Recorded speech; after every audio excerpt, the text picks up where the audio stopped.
I'm gonna need to take a drink for this. And by that, I mean a drink of water, of course. Welcome in, YouTube. So, before I even started recording this video, I recorded this video and my mic kept falling down.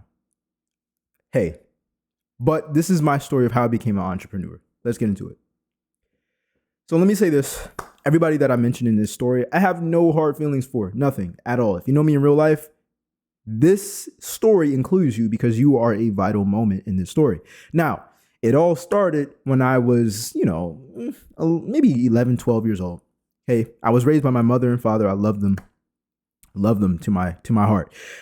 I was raised to be an entrepreneur. I was raised to find opportunities to make money and give value to people. My father, especially, he was a restaurant owner for some time, even before I was born, and he ingrained in my brain that, hey, in the neighborhood we live in, if you see tall grass, go out and knock on doors and leave a flyer at the door. Or, my little brother was taught, hey, have a lemonade stand. I know we see that in childhood books and everything, but he ingrained that in us. Wash trash cans, wash cars, shovel snow, things like that. Like, we were taught to do those things. Sell airheads, sell chips in middle school and high school. And I did so and flipped them and made a sale. So it was always exciting. It was always like a game, like playing Monopoly, which we always love playing as well as a family. But it didn't start to actually become a reality for me to make money online and not work a 9 to 5, or at least have that prolonged plan of working a 9 to 5 for 40 years or however long people work 9 to 5 until high school.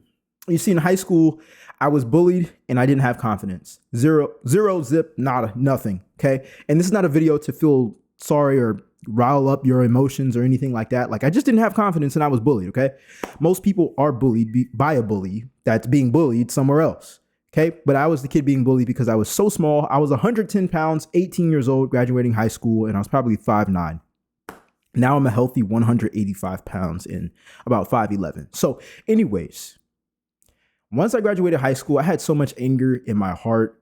And it's literally because I know I wanted to feel better about myself, but I just didn't know how to channel it.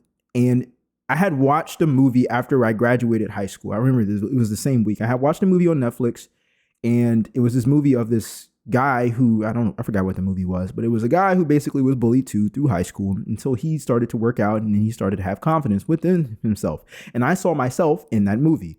So I was like, man, let me start doing some push-ups. So between that summer of graduating high school and getting into community college, I actually dedicated myself to working out. Okay. Not only that, but we were supposed to go on a cruise a year from then. And I wanted to, have confidence, take my shirt off and whatnot. So I went really, really hard that year after I graduated high school. And it gave me a sense of confidence to where I decided to myself I was going to change my character. I was going to change my mindset. I was never going to use negativity to tear myself down, but to build myself up.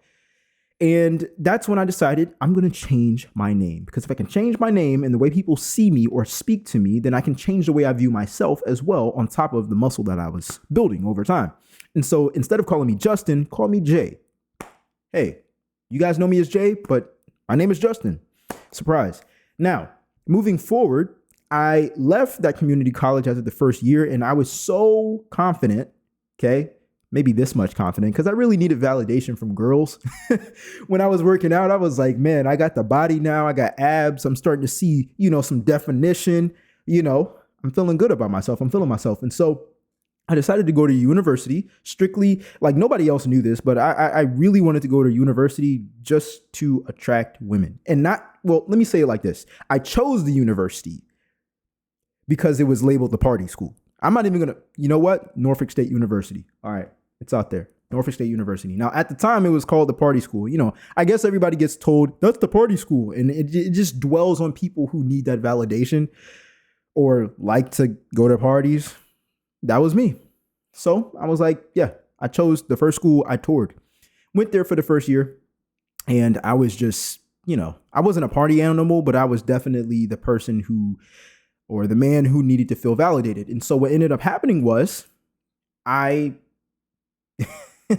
didn't take school seriously. Let me just say that. I didn't take school seriously. I was cheating in all the classes. I was cheating all the way through college. Probably like most of you, but it's okay. Okay. I feel like nowadays, I feel like school is so behind. the technology. But anyways, let me get back to the story. Throughout college, I didn't work a job. I didn't have a car on campus, and I had to make money. So I decided to fix iPhone screens. I would just look up YouTube videos, find out how to fix the phones, go to College Kids, post on Snapchat, and share my location so they could see the stories as they were like using the college campus Snapchat or whatever. And people will always come to me with their phones, and I would fix them and return them back to them within the same week. And that's how I did my hustle. Now, it wasn't until the end of freshman year at that university that I actually was able to have people walk up to me and be like, bro, why are you so athletic and you don't play a sport? Can you just train me? And I was like, shoot, yeah, people get paid to get, in-person training. Why not? So I decided to become an in-person trainer without a certification because I had the results. Another side hustle. I let go of the iPhone business, and then I'm meeting people in the gym, either giving them free training, free 99, okay, free 99, or charging them $3.99, literally, or no, excuse me, it wasn't $3.99. It was actually $10. It was actually $10 an hour. All right, we get to the $3.99 in just a second, but hear me out. I was training people in person for about a year and a half on campus, and before COVID happened, this was my junior year. We fast forwarded a little bit. Before COVID happened, I will never forget like charging my first $10 for an in-person fitness training session, and I just lost track of time. My mom was picking me up from college because COVID had basically shut down the university. And I'll never forget, I was just telling her, I was just like, I made $10 in an hour and I forgot about the time. I never let that feeling go. And like, even if I tried to let it go, I couldn't let it go. Because everything that I can remember doing in my life for money, it was always like that moment where I had to look at my watch, look at the clock. Is it over yet?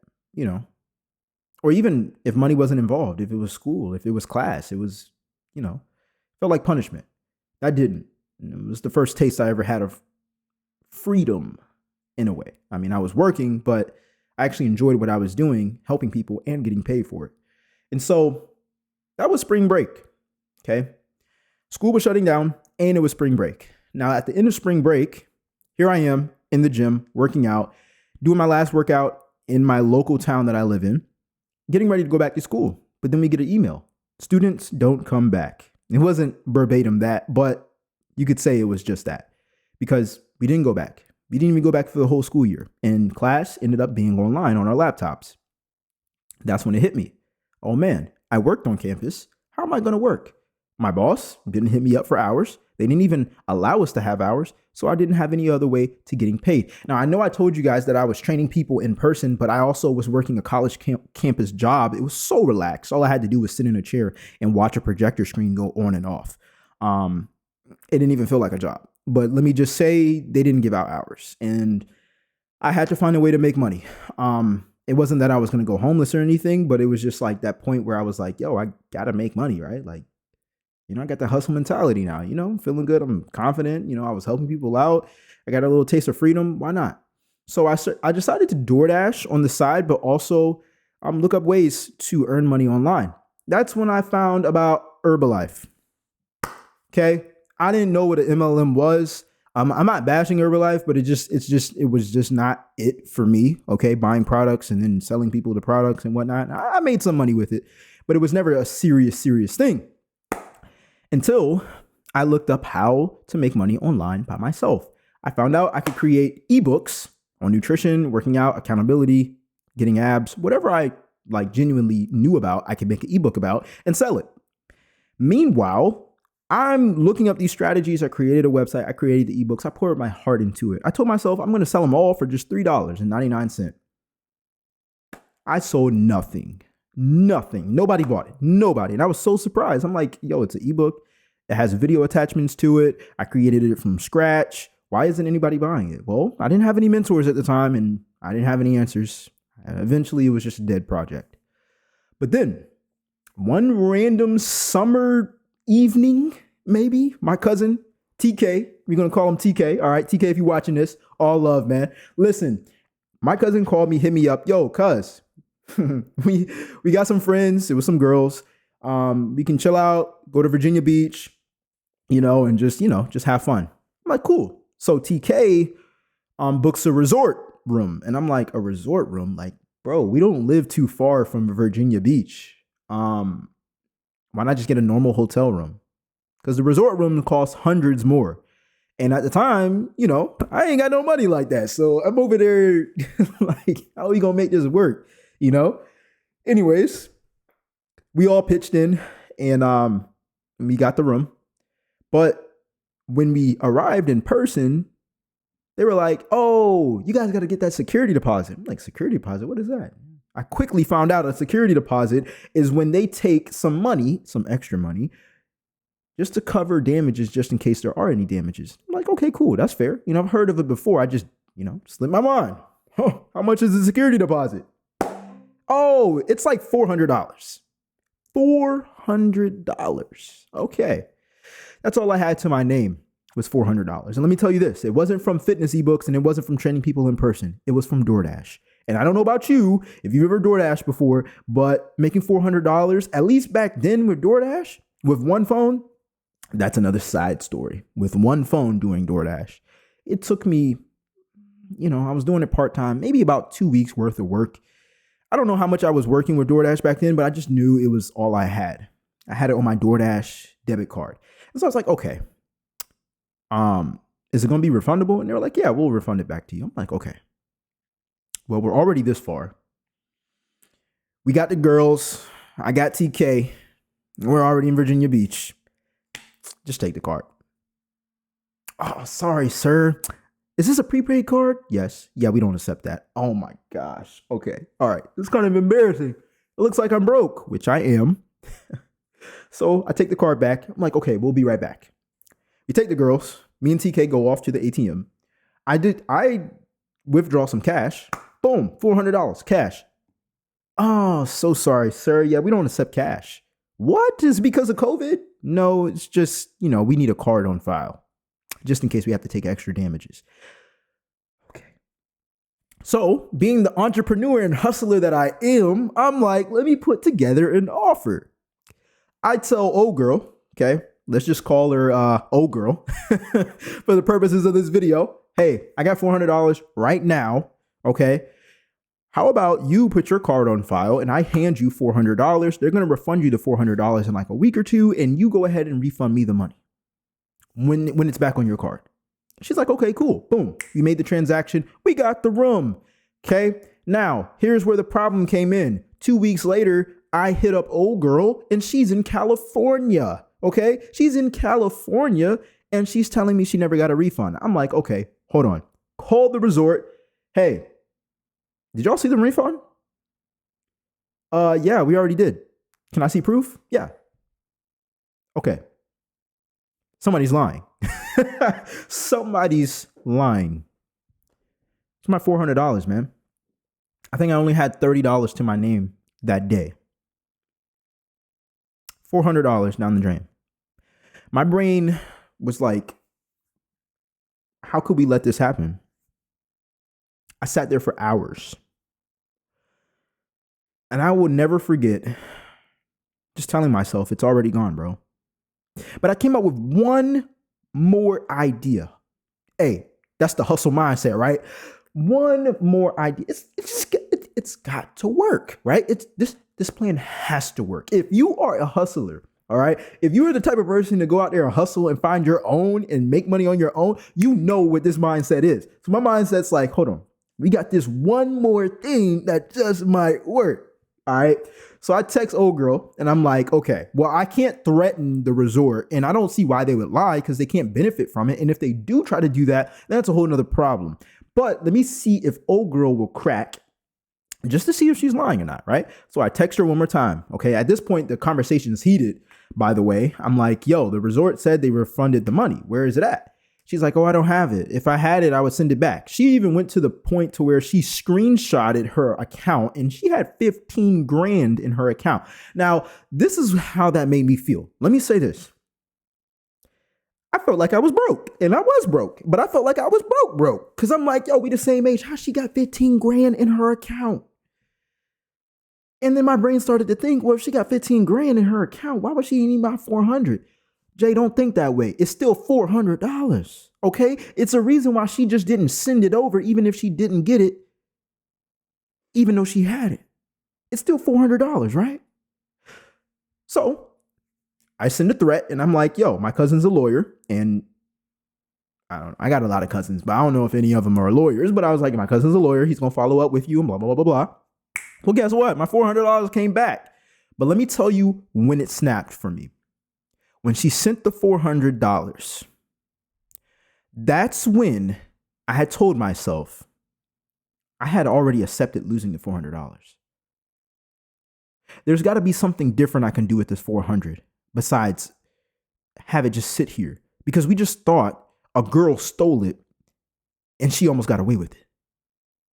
And just 10 minutes ago, before I sent that text message about my cousin being a lawyer, I was thinking about all the different things I could have done with that $400. Buy a book, buy a course, which I had never done in my life.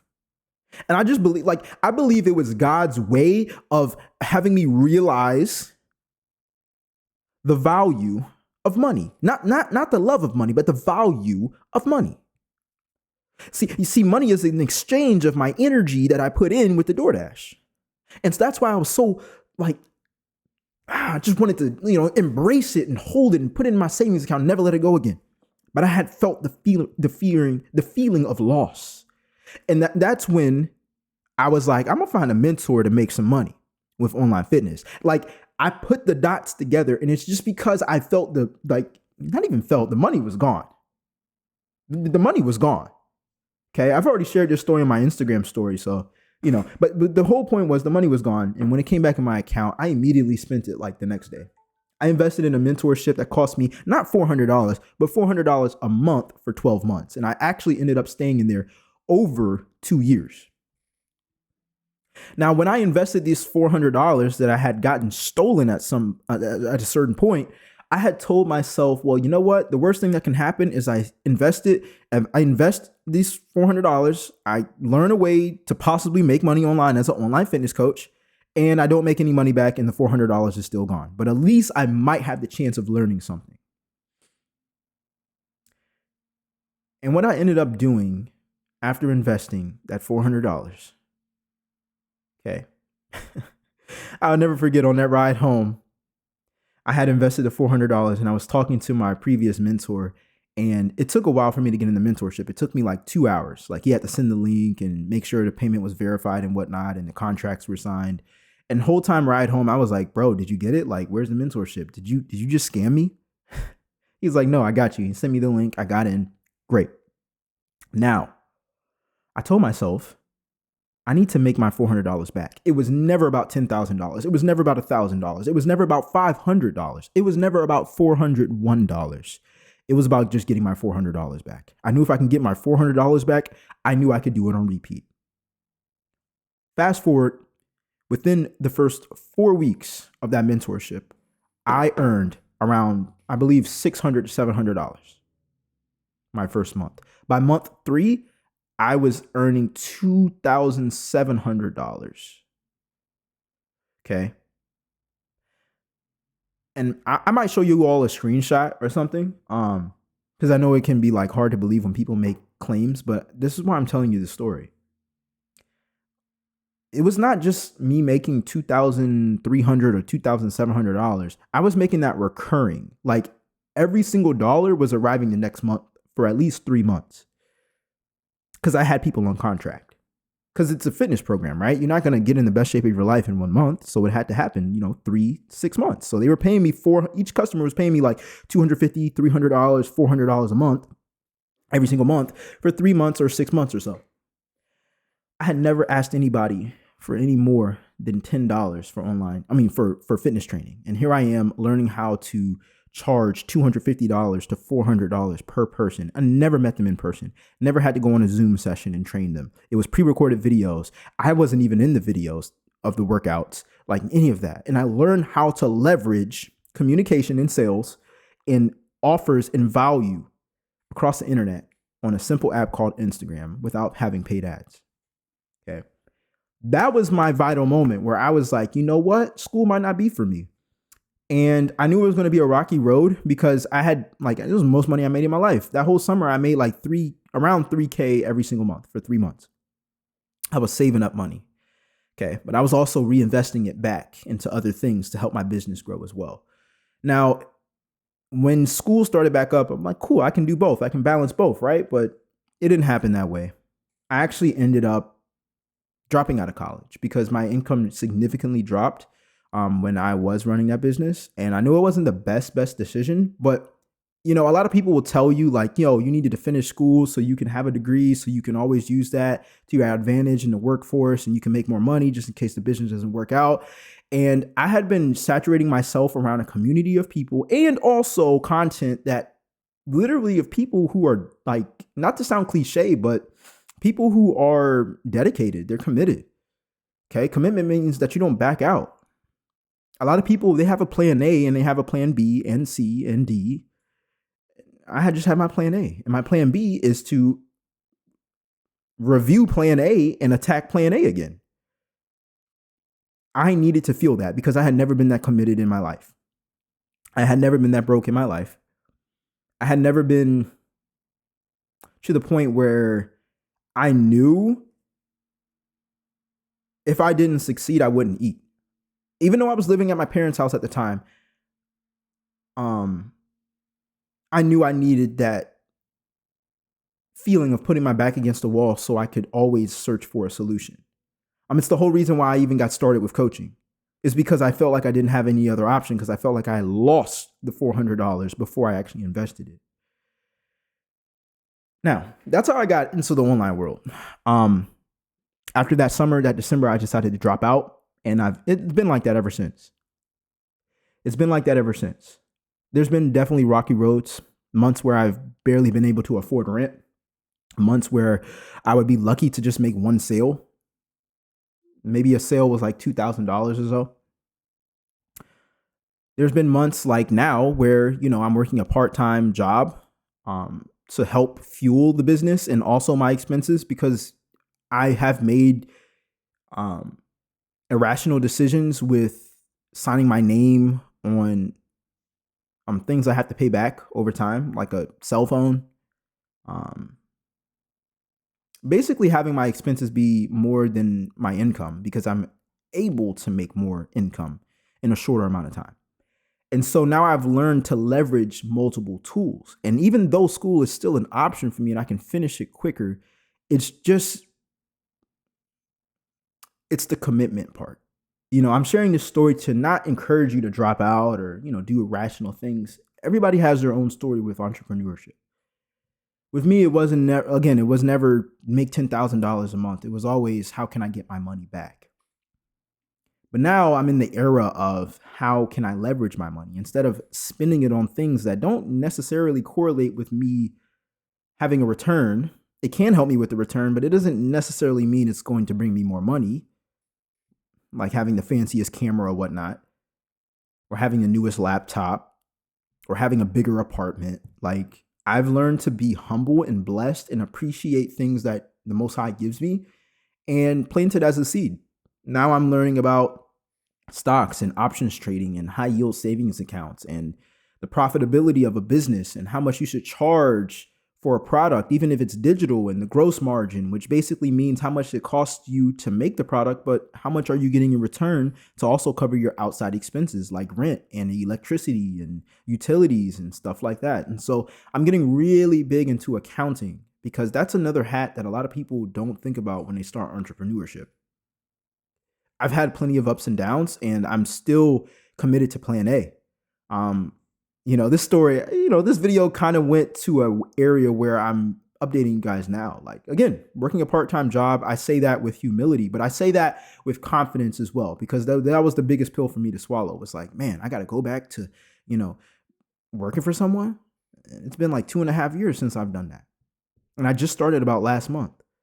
But it's super early in the morning, like 4 o'clock to 9 a.m., 4 a.m. to 9 a.m., and I get the rest of the day to work on my business. And that's what I do. And it's all part of the journey. It's all still part of plan A. It's all still part of having freedom, fighting for my freedom. And, freedom is, subject to the individual. Let me say that too. But I don't want to stretch this story too long. We'll talk about freedom a whole nother day. But hey, that's my story of how I got started in entrepreneurship. If you vibe with it, hey, like this video, subscribe for the journey. Because we're gonna put out a whole bunch of videos. Like if you haven't been able to tell now, I like to talk and I like to give value and share things as well. But yeah, if you guys have any questions or anything like that, drop a comment down below. All right. Anyways, guys, I'm out until the next video. Peace.